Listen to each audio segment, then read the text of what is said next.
بسم اللہ الرحمن الرحیم۔ حضرت ابراہیم علیہ السلام کا ذکر چلا آ رہا ہے،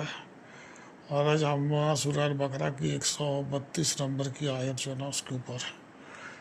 اس کو ہم آج دیکھتے ہیں تھوڑا سا نا۔ تو اس میں پہلے تو یہ ہے کہ اور ابراہیم نے اپنے بیٹوں کو اسی بات کی وصیت کی، اور یعقوب علیہ السلام نے بھی اپنے فرزندوں سے یہی کہا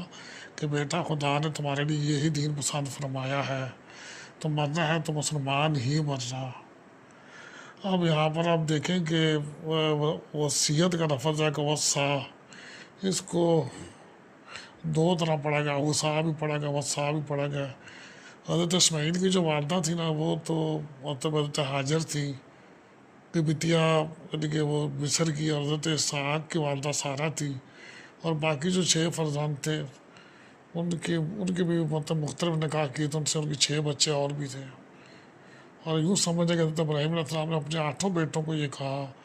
حضرت یعقوب علیہ السلام نے اپنے 12 بیٹوں کو یہی بات کہی۔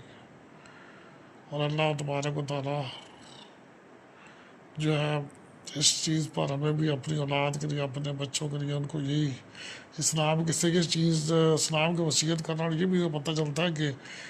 حق بات کر اس طرح کی وصیت کرنی چاہیے اولاد کو، جس طرح انبیاء علیہ السلام کی سنت ہے۔